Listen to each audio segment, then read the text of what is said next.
Okay, good afternoon, welcome. First I have to determine which language I will speak. How many of you don't speak Dutch who are here? A few, right? Is there, what's the preference? Shall I speak Dutch or English? I can do both. Is er iemand hier die geen of moeilijk Engels verstaat? Dutch are great. Everyone speaks more or less English. Very good. Alright, so shall we speak in English then? Or on behalf of your guests, yes? Be here. Okay. So, again welcome. My name is Rati Manjari, Devi Dasi. I've been asked by Dhananjaya Prabhu to entertain you with spiritual realization and information. This is the Sunday Feast talk. Is there someone here who's maybe here for the first time? Yes. Welcome. What's your good name? Hare Krishna Mataji. My name is Kirti. I'm from Chicago. Chicago. But you know the devotees there? Yes. Ah, nice. Welcome. Thank you. You're on holiday here or business? No, business. Aha, well, good business. Very good business. Good combination. I saw another hand. Who is this? Someone there? Yes? Your first time here? Yes. Great. What's your name? My name is Denise. I'm from Germany. Germany. Must It's have not been from Dutch. home. Aha. And your friend too? Do I see? Are you together? My name is Susan and I'm from Czech Republic. Wow. Amsterdam is so international, huh? Yes. And you all managed to find us here in this little place? Great. And do you know the devotees? You know anything about Krishna Consciousness? Oh. What brought you here? Curiosity? Well, we like chanting in general. Okay. Great. Wonderful. So you're doing kirtan. You're doing kirtan is chanting in Sanskrit. Fantastic.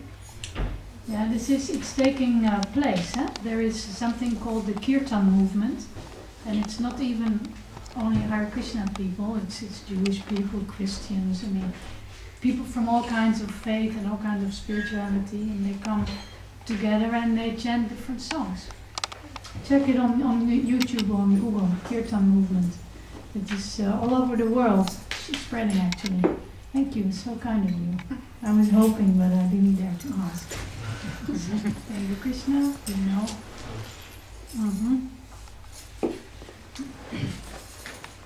So actually to sit here is a great honor, and it's an honor that I don't dare to do too often, because it takes some kind of preparation to be able to sit here and say something which is hopefully inspiring for you and true for me. Because it's one thing to read all the books, and the Krishna Consciousness movement has about 80 books, and I've read many of them. That's one thing. Everybody who's fortunate to be able to read can read. But to realize and to live it is another thing. And as they say, with knowledge, great knowledge comes great responsibility. So I have known Krishna Consciousness since I was 17. I'm now 48, so I have 31 years of exposure. And I don't know, let Krishna judge my advancement, but it's really not as easy as I thought it was when I just first heard the song. Hare Krishna, can someone me? Krishna Krishna, Hare Hare, Hare Rama, Rama Rama, Hare Hare. That sounded easy enough, and I still love to sing this song. Haribol, nice to see you. But to realize that these names of God are not different from Him, that's something else. That only sometimes I get a little glimpse that, this feels so good, it cannot be material. Did you notice the change in the atmosphere when we chant and we just continue to chant these names of God? Would anyone like to share how it was for you to just be chanting now from 4 to 5? It's very nice. Yes? It's like to be carried. To be carried. Yes. Beautiful. Carried. Yes. Thank you. That's how I feel. Great. Anyone else like to share how you find the chanting? Ajita? I visited my friends in Ukraine maybe 2 months ago, and then we were chanting together, and I got some remarks that when I chant, I need actually to address Krishna, because Krishna is somewhere close, especially then 2 devotees or more than 2 devotees are chanting Krishna already there, and that's why we need to pronounce so he could hear us.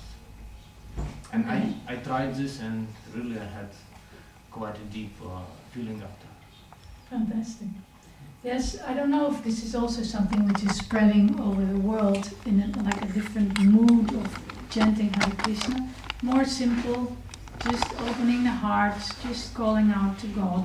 You know, these names are very powerful, very personal, and God is carrying us, whether we know it or not. He's always providing the oxygen, food, people, our shelter, our planet, everything we eat, all our emotions, our intelligence, everything is being provided by Krishna, God.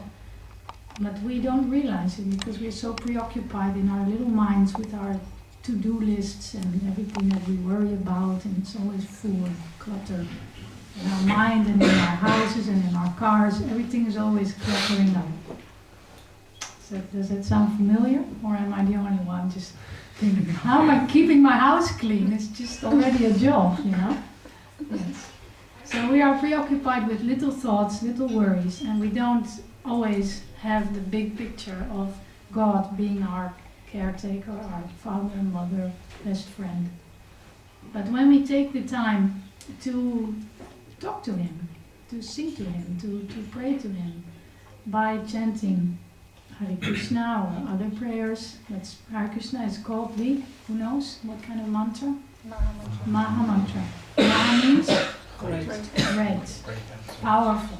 What did you say? Nee, groot, maar Yeah, het groot, was great, het no Nederlands, problem. ja. Yes, powerful. It's a very powerful mantra. Man means, maybe did you hear about this mantra? You girls that are like to chant, what it means, in your opinion, mantra? Like, well, a sentence you repeat all the time, and then you can actually go to some other stage of your mind by repeating the things and all the tone, the same melody. I think you can get you can get detached from your body, kind of. Yes, thank you. Yeah, man in Sanskrit means mind. The mind, thinking, feeling, willing. And tra means, who knows? To free, to deliver, to free the mind. It's a spiritual sound which frees our mind from worries and trouble and also ignorance. Yes, lack of spiritual understanding. We always identify, normally speaking, with our body because it's so close to us. Of course, it is part of us in this life. But it's not all that we are. We are more than the body. We are a spiritual being inside the body. And when you chant spiritual sounds, you gradually awaken your original spiritual consciousness. And then, on your original spiritual consciousness, you're always conscious of God. And not just conscious, but you love God. The love that we are seeking for in this world so strongly, we cannot stop it. And now it's Valentine's Day coming, right? On Tuesday. This was my original topic. Before I understood that today is the special day because it's the appearance day of Srila Bhaktisiddhanta Saraswati, whom I will speak more about in a minute. But I was thinking, I'm going to give a lecture on the 12th of February and speak about Valentine's Day because love is so important for us. You know, we sometimes as devotees we can be a little bit sarcastic and cynical. Yeah, love that, you know. But I speak for myself. Love is very important for me, and I notice that when I don't have enough, it takes up so much of my space to want to attract it more.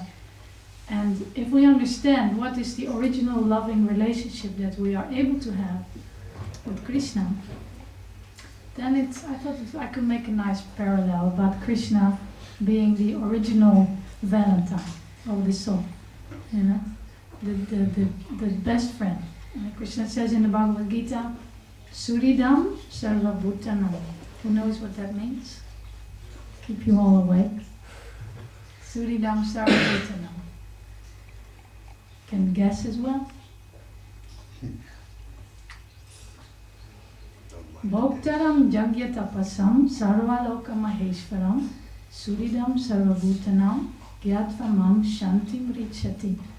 That's the Bhagavad Gita, it's the what Prabhupada called the peace formula.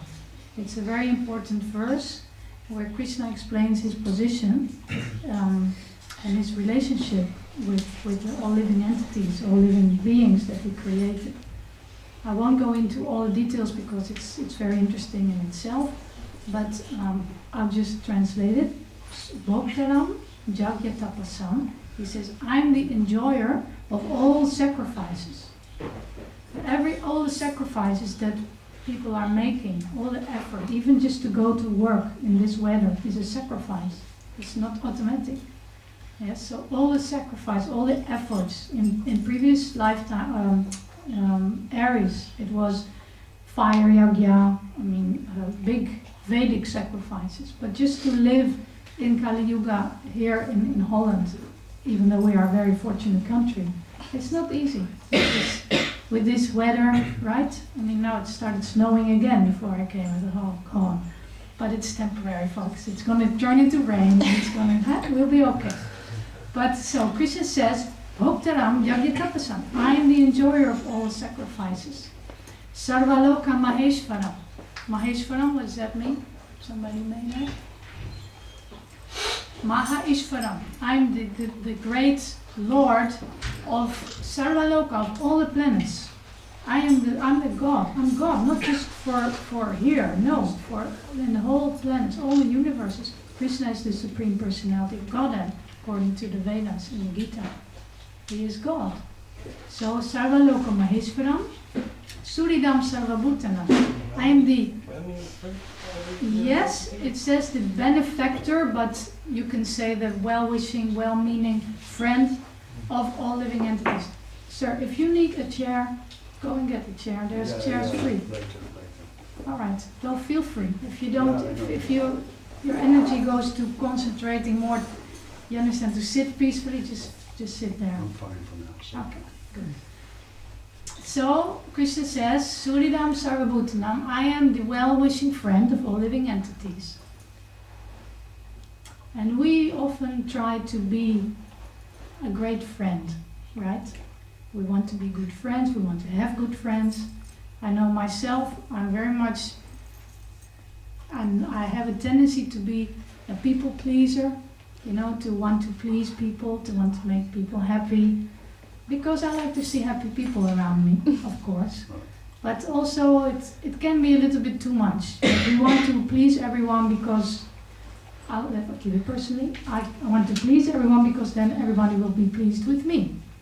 And I will be loved and I will be happy that way. It's a human mechanism.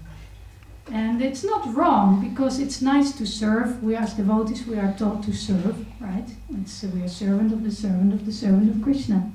Krishna likes it when we serve those around us. But if it becomes like a subtle mechanism to get profit, adoration and distinction, to get beloved, to manipulate people into loving you or giving you service and pleasure in return, it's not spiritual. And I'm 48 now, I'm looking into my heart, my anarthas, my impurities. And Krishna is teaching me now, you want to be such a great friend, but Rati, I'm the best friend. You cannot be the greatest friend. It's always falling short in some way or other. And interesting.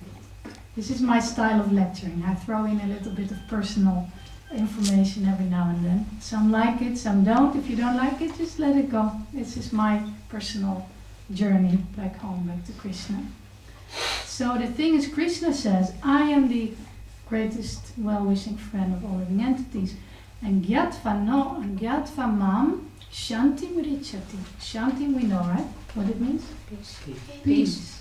Those who know this, Gyatva mam, those who know this about me, shantim richati. They will be peaceful.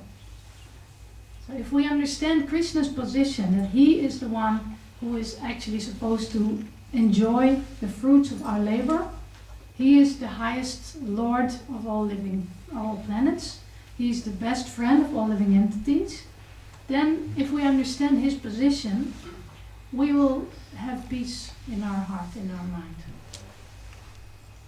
What do you think? Makes sense? Yeah. Beautiful. Elevated, you know. I don't usually think like this, but this is the beauty of studying spiritual knowledge, chanting spiritual songs, that you get a glimpse of a vision on a higher level than where you currently are. This is the mercy of the acharyas, of those teachers who do have a vision of God and of this eternal relationship that we all have with Him. And they know that it's the desire of the soul to love God without any condition. Not that, yes, Krishna, I love you. We are in the computer age. Chatting with Krishna, not chanting, chatting. Krishna, I love you when you give me this. Then I will give you my puja and go to the mandir and, you know. No. Prabhupada said, Krishna is not your order supplier. He's not your message boy. Okay, when I will believe in you if you cure my daughter. No. My son Nitai Charan, he's 16. He's been sick from birth. He has different things. It's adding up. He's got allergies, asthma, what is else? Epilepsy, all kinds of things which are really something you don't want your son to have. And I'm a devotee, so sometimes I say, Krishna, why? You know, why make it difficult? I want to serve you. I want to raise a strong son. Why is it difficult like this? But I never stop believing in Krishna, because I'm thinking, well, there must be some reason to make me more surrendered, more humble, more understanding of the limited,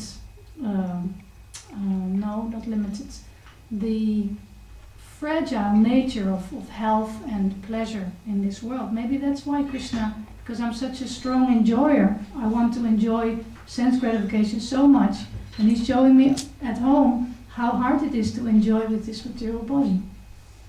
Yeah? It's painful, but I hope I'm learning from it. And I believe Krishna knows what's best for me. And I believe Krishna knows what's best for all of you too.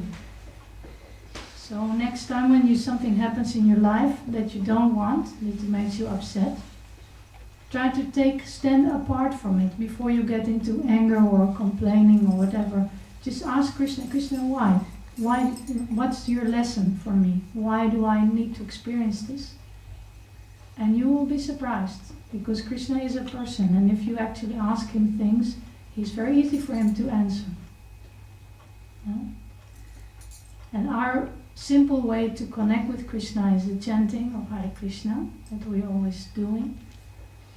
You can do this even you don't, maybe like for you it's always the first time, you may just come for, the experience.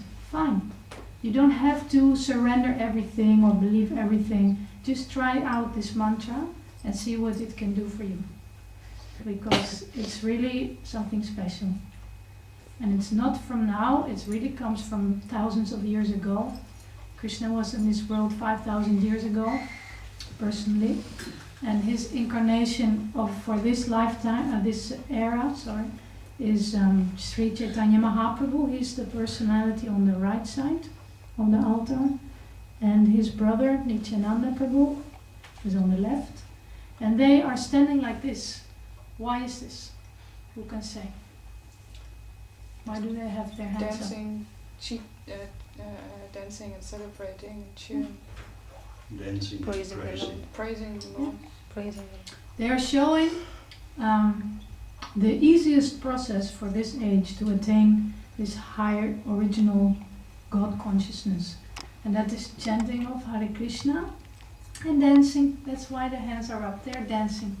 They didn't come to say, oh, you must worship for so many years, or you must stand on your toe for, you know, like in other yugas, when people were very strong in body and had a lot of money, they could easily, maybe not money, but wealth, they could easily give a lot in big sacrifices, which some of them lasted for months. Yeah? And people were just pouring their wealth in fire and evoking the blessings of Krishna and demigods. This could all happen now, with all the bezuinigingen in this time. I mean, that's really, it is scarcity. It's this time of scarcity. Or it appears to be like this. They want us to believe that it is. But there's no scarcity in Hare Krishna mantra.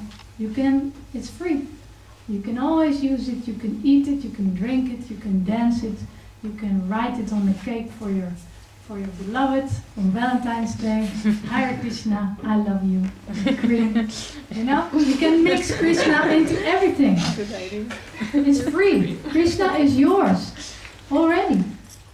He wants to be. He wants to be close. He is so close. I had a beautiful experience the other day. I attended a workshop of a lady who's going to come again here in February 23rd, 24th and 25th. She's going to hold a workshop she's a singing teacher, but she's also a devotee of Krishna, very enthusiastic devotee. She's from Russia, and she's coming here to do a voice workshop. Maybe you saw the paper hanging, otherwise I can hang it up, or you can come to this Prabhu. Can you raise your hand? Achyuta Das, he's arranging the whole thing. And if you want to know more, after you got interested maybe what I'm going to say now, you can come to him or to me if you like. I'm going to be there. I want to be there because I feel that she's a very special soul, apart from the fact that I like to sing. This, I don't think this is really just for singers or something. It's actually, she was teaching us how to chant Hare Krishna with a loving heart, and in such a way that you very quickly can feel Krishna is approaching. Krishna is actually listening to you and reciprocating. Yeah, she was saying so beautiful how. What was my bridge? I don't remember how I got here, but I just want to tell you this. We know from the Bhagavad Gita how Krishna is in the heart, right, of all living entities. You heard? Sannivistam, whatever, I don't know that verse. Paramatma, yes, the Paramatma is the super soul. God is in your heart. That was my point. I said Krishna is already close. He's right here, but we don't realize it. At least I don't. And we, as the soul, are also here. So we are already very close, in the same room, you could say, the same location.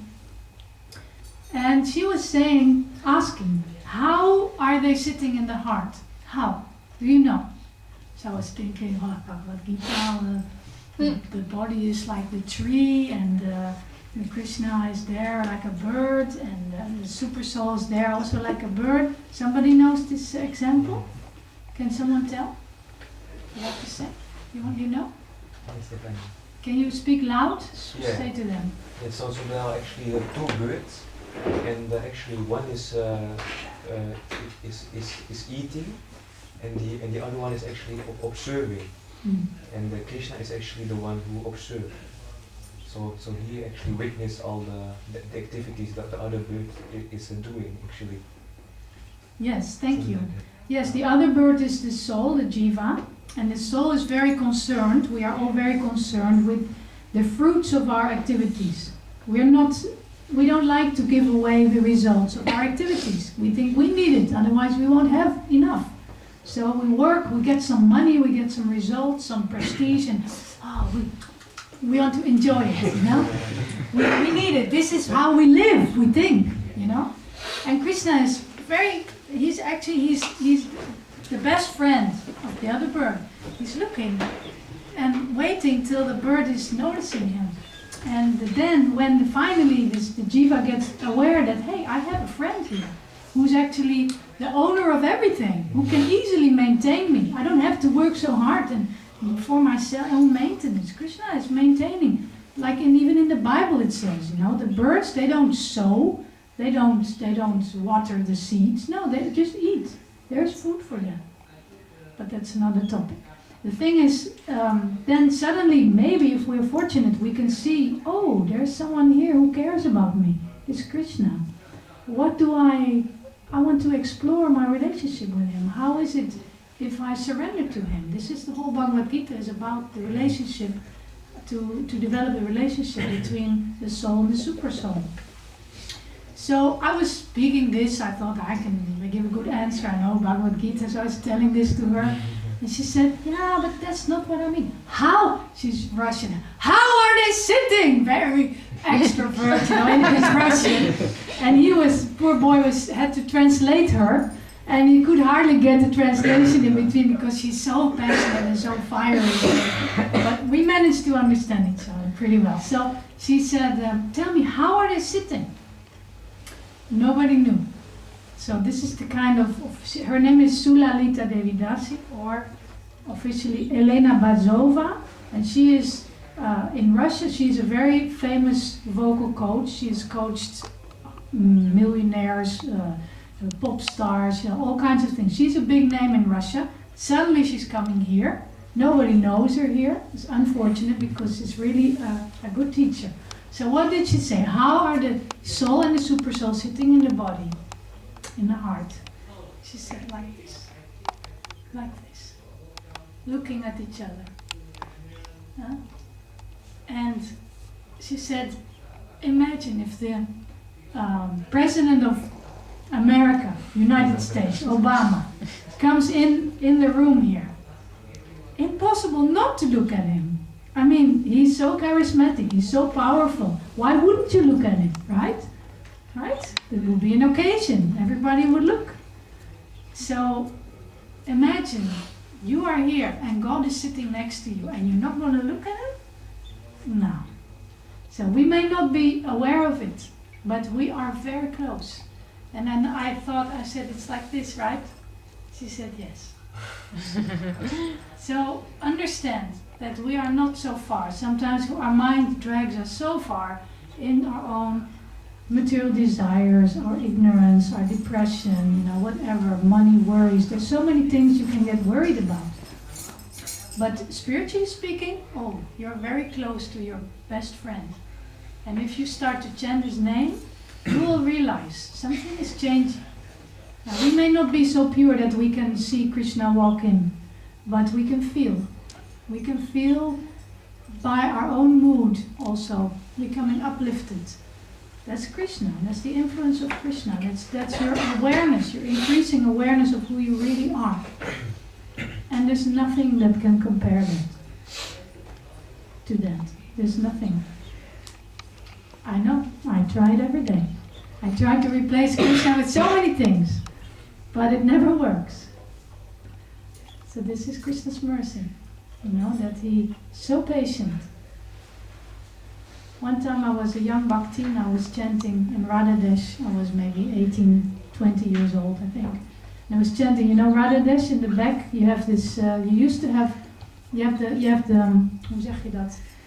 The hill, which is going down, right? And there is a border, quite a broad border. And sometimes devotees in the morning, they chant there. So I was chanting there, this was years ago.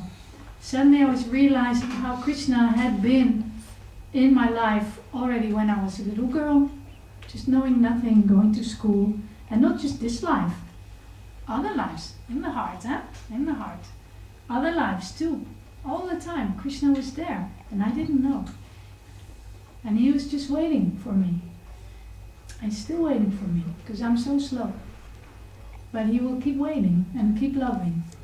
This is God. There's nobody like him. So even if we are slow or preoccupied, never forget that your best friend is very close and nothing and nobody will ever be able to take him away from you. And this is Krishna consciousness, how to realize that we have this opportunity to love him and serve him and make gradual progress. It doesn't have to be a marathon. I used to think I'll be like a rocket, just distribute books and preach, and I'll do whatever Krishna says is most dear to him, and boom, I'll be right back to God in a few years. This was my passion of youth, and it was good because it made me do a lot of service. Now I know it may be many lives, but I'm still wanting, and that is ultimately the most important.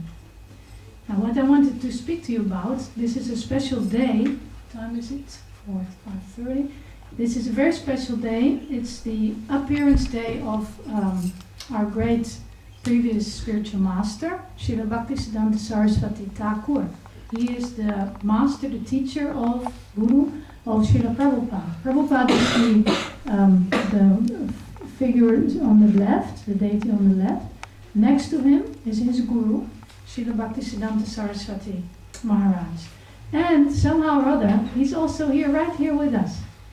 It's not in every temple, That's just a big Saraswati Thakur portrait hanging, but he's been there for quite some years. So I was thinking I really have to mention him because he's already here, he knows everything that's going on here. Especially, he takes a special interest apparently. So we do want to tell a little bit more about him.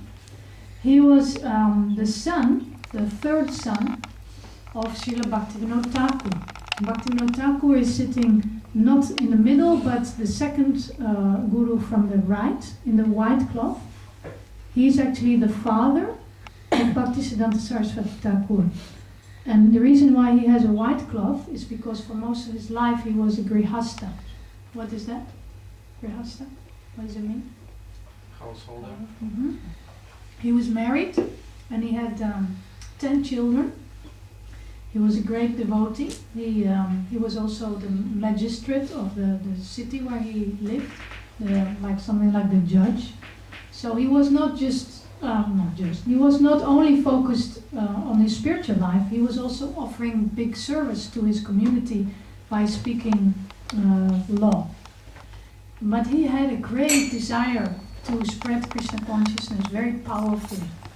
So he was praying to Krishna, please send me a special son that can help me with my mission.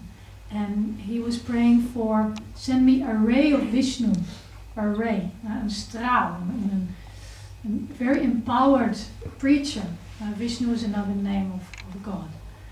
So today we are celebrating the birthday of Bhaktisiddhanta Saraswati Thakur, who turned out to be the answer to the prayer of Bhaktivinoda Thakur. He was born in Jagannath Puri, the city of Lord Jagannath. Actually, the painting in the back depicts the temple of Jagannath. That's a very ancient temple, it's been there for thousands of years, in Jagannath Puri, Orissa, in India. And he was born, this child was born as Bimala Prasad Datta. That was his birth name.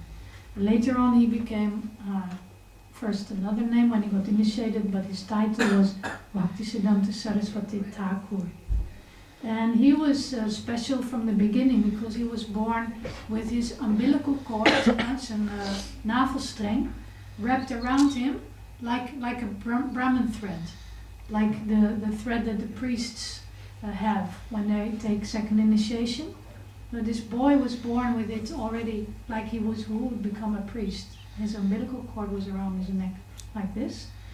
And there were many sweet and interesting pastimes. Some of them I can relate to you.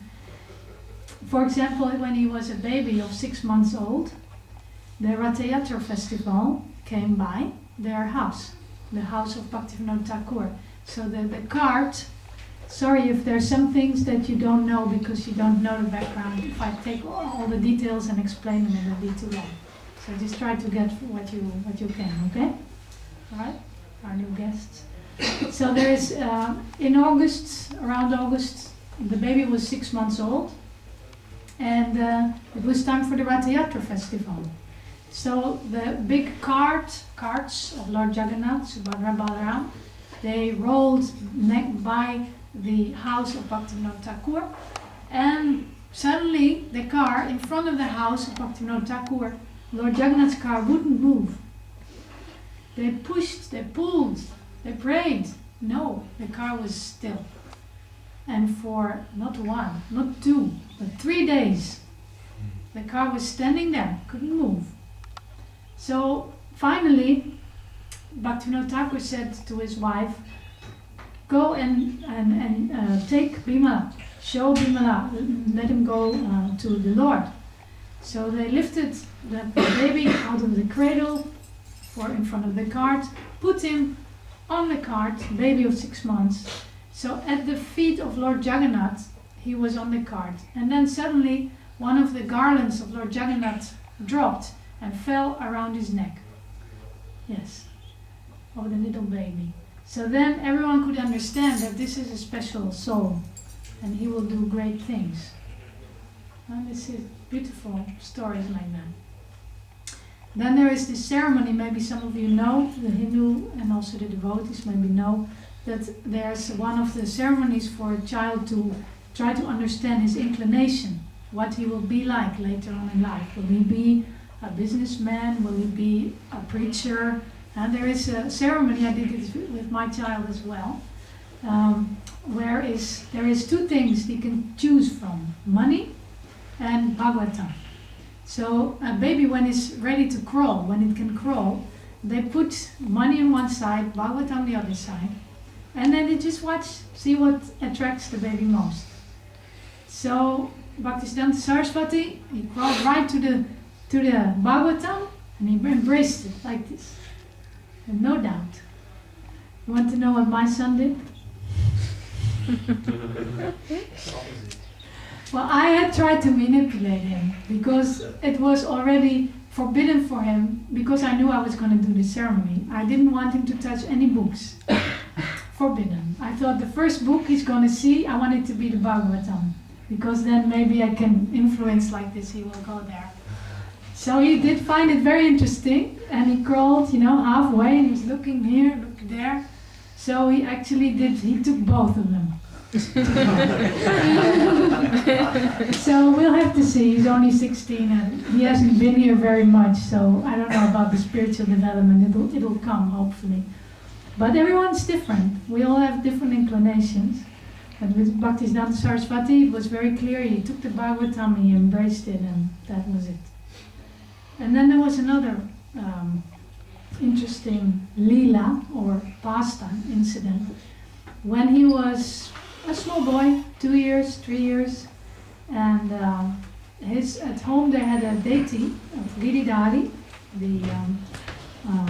a name of Krishna who has lifted the Govardhan hill, and that was the worshipable deity of the house. Sri Karuna Nitai Gauracandra. There's going to be some echo right now. So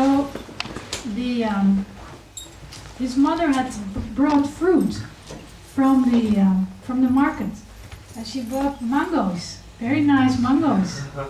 So the boy he liked it, and he said, I want, give to me, it's mine. And then his father said to him, no, it is not offered. You want something that is not offered to Krishna? That's not good, And immediately the boy got upset, and he said, oh, I'm an offender, I'm greedy, it's very bad. I will never take this anymore in my whole life. No mangoes. And actually, when a child, it's no offense. It's just a kid. He has to learn so many things. So he shouldn't have had to take that vow. Like, I don't want to eat mango. Mango is wonderful. India, it's so hot. When the mango season comes, it's the best fruit. So many times throughout his life, his disciples were offering him, Maharaj, please, please. He said, no, I cannot. I'm an offender. I cannot. So why an acharya is doing like this? Acharya means he who teaches by example. So he was teaching us that we have to be very determined. That's important. If you want to make progress in spiritual life, you have to sometimes you have to push through. Don't not listen to your lower nature. Who always says, one more, no, tomorrow I will chant. You know, we are so good to fall down. You know, yeah, me too. Everyone, and I know about everyone. Me, I am. But he wasn't. He was a small boy, and he said, no mangoes for me. Thank you. So like this, he's already exemplary when he was young. When he was 7, he had learned the whole Bhagavad Gita by heart, 7 years old, all the verses, and he was preaching from it. And he also very early in life, when he was 22 or so, he took a vow: for me, no marriage. I will stay celibate, so I have all my energy for preaching Krishna consciousness. He was very determined, and he did great things. It would be too much to say everything, I can't. But one of the things he did, he published a daily newspaper about spiritual topics. And daily, every day, he had a paper with news from Vaikuntha, from the spiritual world. And someone asked him once, Maharaj, why every day a paper? Is that necessary? Every day a paper about God? And he looked at the person and he said, there's so many newspapers in the world. You know, this is just one little piece of the universe, and where it's all material topics are happening. And so many newspapers are chewing the chewed. They're all just recycling bad news. So why can't there be one newspaper dedicated to God? Why not? Huh? And Bhaktisiddhanta Saraswati, he made many innovations for Nivingen in the ways of preaching. Because before, actually Vaishnavism, which is the origin of Krishna consciousness, the lifestyle, the doctrine, is the followers of Vishnu, Vaishnavas. It's very ancient, it's been there for thousands of years. But more small scale, village to village preaching, India. It was not all over the world. But Sri Chaitanya Mahaprabhu, he made a prediction about 500 years ago. Pritivite achayata nagara vigram sarvatra prachara hoibin moranam. That's Bengali. In every town and village, my holy name will be chanted. He didn't say in India. No, in every town and village, everywhere. So many people didn't believe that. They thought he meant India. But people like Prabhupada and Bhaktisiddhanta Saraswati, Bhaktivinoda Thakur, they believed that this could actually be all over the world, across the ocean, to the lands of the meat eaters. We, many of us, yes. So they had this faith, this shraddha, strong faith in the words of Chaitanya Mahaprabhu. But they also had the brains to calculate how to do this. Like Srila Prabhupada, he came here only when he was in his 60s. What was he doing many years before he came? Who knows? What was he doing? Studying. Learning. Mm-hmm. Studying, learning, yes. Writing. Writing, yes. Thank you. And praying. Praying, writing. He was translating the Srimad Bhagavatam. He didn't want to go to the West before he had his first canto translated, printed, with him in a big trunk on the ship, to distribute, because he knew that people would have to get this knowledge. And of course he could have done it like in the old days, just sit under a tree and speak to some people who will hear, and everyone would benefit, absolutely.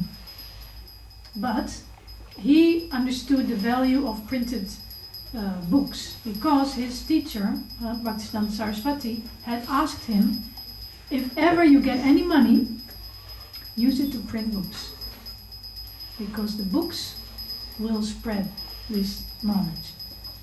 How many of you have read anything of Krishna consciousness already? Anything? Most, right? How many of you haven't? You haven't read? Nothing? No books? Oh, niet alles. No. How many of you have read nothing? Okay. Wow, you are lucky girls. You just come for the chanting. It's amazing. Most people, they have some knowledge of Krishna consciousness. So your ears must be flappering if you haven't heard anything yet. Maybe you've heard it, but you didn't read. Did you hear about this before, or a little bit? See, so hearing or reading, it's in the same category. But Bhaktisiddhanta Saraswati, he knew that books had to be printed. He even used modern technology like printing press, which was unheard of. Srila Rupa Goswami and his followers, they were just writing on leaves with pens, you know. Original prayers and whole books were written on leaves. Some of them are still there. You can see when you go to India. Beautiful, but who could read it? It would always remain limited. And as Kanamakanana Swami was preaching when he was in Radhadesh for the Radhadesh Mellows, right, a few weeks ago, he said Chaitanya Mahaprabhu and the Panchatattva, they came to break open the storehouse of love of God. Not to keep it for some special, sacred, holy people who could appreciate it. No. Just like Krishna was giving the butter to the monkeys, right? Chaitanya Mahaprabhu is giving the holy name to everyone who wants to hear. The devotees of ISKCON and other places too, we go to the town. We chant in the Kalverstraat. People think we're crazy. We don't mind. We are following in the footsteps of Lord Chaitanya Mahaprabhu. We're giving the holy name to everyone who can hear it. Even those who can't understand it, like the trees and the animals. Everyone, everything that's alive can benefit by chanting or hearing Hare Krishna. So powerful. It will awaken your dormant God consciousness gradually. So people with strong vision, sadhus, holy people with strong vision like Bhaktisiddhanta Saraswati Thakur, they inspired someone like Srila Prabhupada to do what he has done in the West. He was always depending on the mercy of his guru.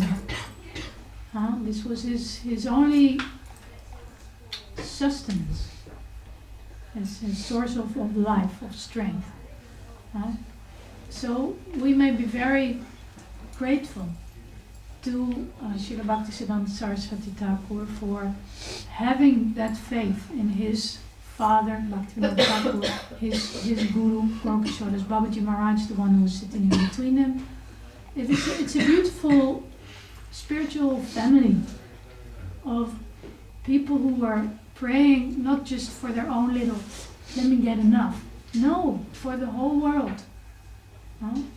And it was wonderful, something I heard today online as I was chatting with a god sister who was telling me a nice story. She's initiated by, I don't remember, anyway, she knows a lot about Sridhar Maharaj. Sridhar Maharaj was a god brother of Prabhupada, and he was also, of course, a student of Bhaktisiddhanta Saraswati. So they were once together, and Sridhar Maharaj asked Bhaktisiddhanta Saraswati about some things he was doing in his preaching, because he changed a lot. I already said about the printing press, but he did more. Before that, a sannyasi would just have one piece of cloth, not nice coats or anything sewn. No, nothing sewn, just very simple living, one cloth. But Bhaktisiddhanta Saraswati, he went to tailors and he said, okay, make me this, make me this. He wanted to look smart because he wanted to impress Western people that this is a very elevated philosophy and they should take to it. So he, not only did he wear sewn cloth, he came driving in a motorcycle. Unheard of. A sannyasi was supposed to go with a begging bowl and live very simple and walk bare feet. Coming in an automobile, it was all Western bad inventions. But he didn't care, because he had a vision how to spread Krishna consciousness all over the world. And he understood that all energies are from Krishna. Spiritual and material, doesn't matter. We give them this distinction, but actually Krishna is the source of all these energies, and if you use it in his service, you can use anything. This was his vision. He had this vision. So Sri Maharaj was asking him, Gurudev, but what about the teachings and the mission? Won't it become tainted? If you make all these changes, will people still respect it? Won't it become degraded if we just start using all kinds of things? And apparently, he said, Bhaktisiddhanta Saraswati said to Sri Maharaj and everyone there, I have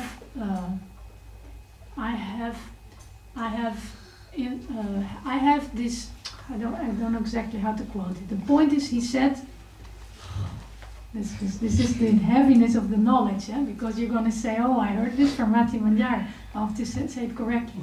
But the point is, he said, his point was that he had envisioned these changes in the mission of Chaitanya Mahaprabhu in spreading for thousands of births ago. He already had this in mind. He knew that he was going to be there at that time and carry out these things. So, wow. I mean, here I am with my little life, worrying that I lost my bunk pass yesterday and I can't find it, and I should block it. And of course, there's always something which is in our minds to distract, right? So, and then I suddenly heard this morning that there are personalities, I must say, that are so caring and so compassionate with people thousands of years later, that they're willing to take on all this burden. He never got married. He never got children. These are considered very high sources of joy in this world. He was not interested. And there are many more like him. And not just, India 100 years ago. No. Now. There are very special persons. Also the persons that Prabhupada contacted or attracted, we may say, by his preaching in the West and in the East. There are many, many amazing persons. All of you are part of them. Yes? You're not here just for selfish reasons. You are here because you have some desire in your heart to better yourself, to elevate yourself, to be a valuable person for other people in your environment. I really respect that. Thank you for wanting to listen to this and to take this path. It's not easy. There's many other things you could be doing right now. Than sitting here and having pain in your legs, and God, it's already 1 hour. In 5 minutes we're going to stop. We're going to sing and dance again. So then we're going to have prasadam, even better. So that's all going to change in a few minutes. But I want to make this point that I really appreciate everyone, and not just me. We appreciate, and we may appreciate each other. The more we appreciate each other, even we don't know each other so well, we may not be best friends yet, but we can appreciate, hey, if I would be alone here, it wouldn't be as nice.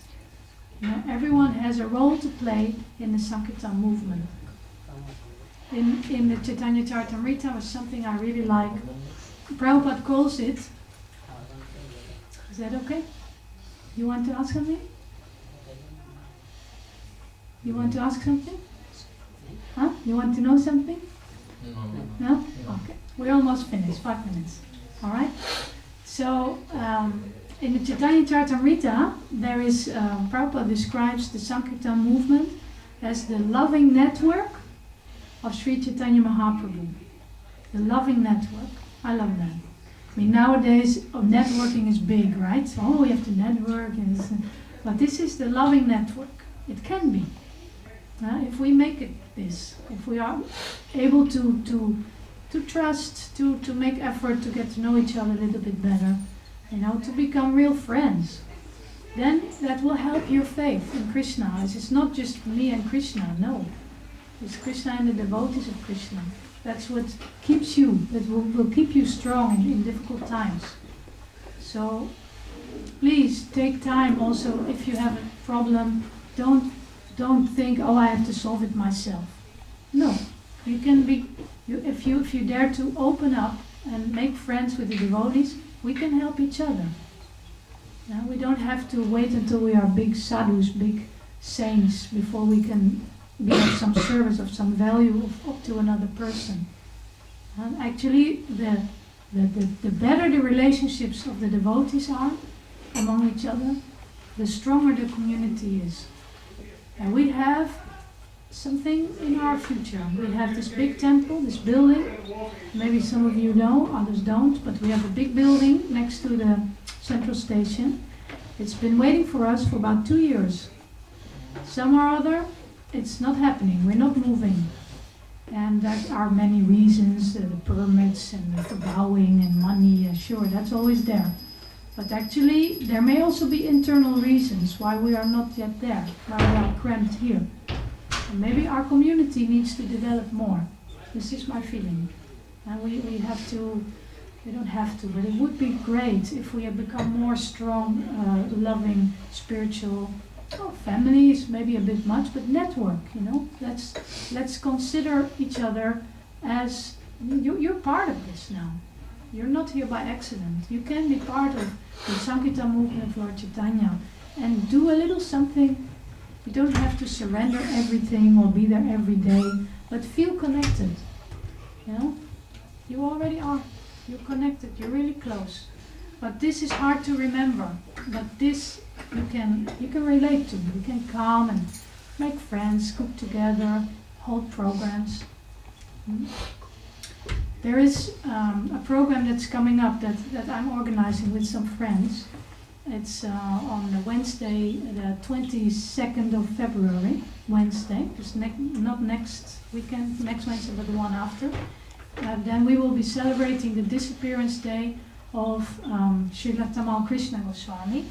That's my Guru Maharaj.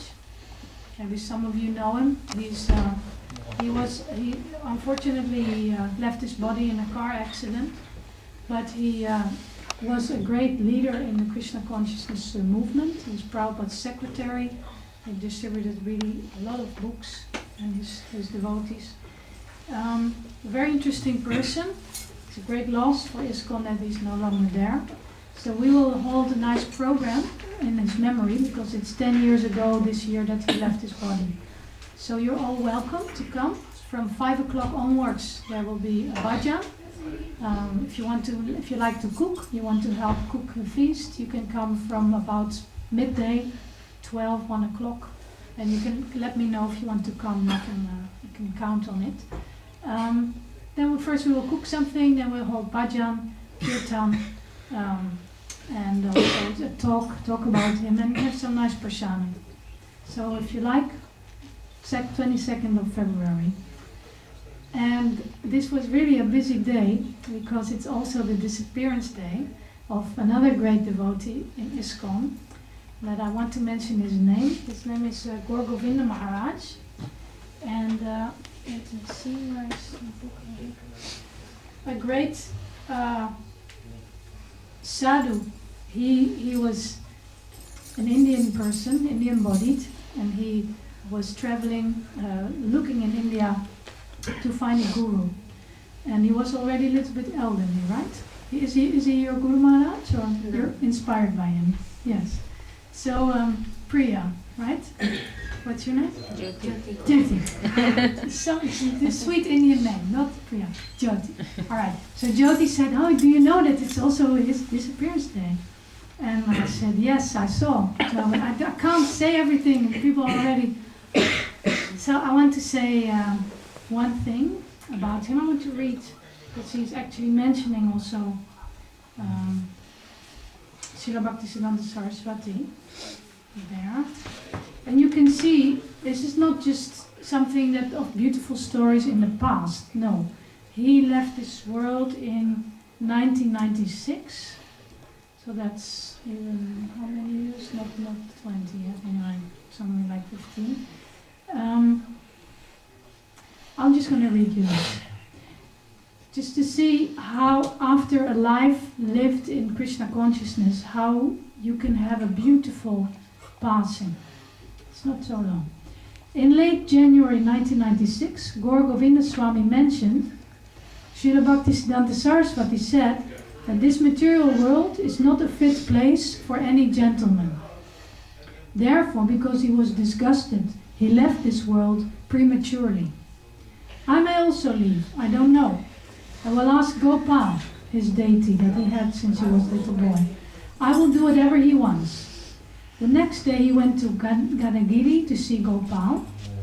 And then he spoke to someone else there and he said to him, I won't see the installation of this deity.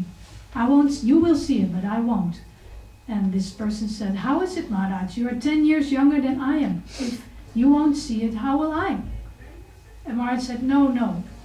You will see the inauguration of the temple and the deity because you have served Gopal so nicely. That was the last discussion I had with Maharaj.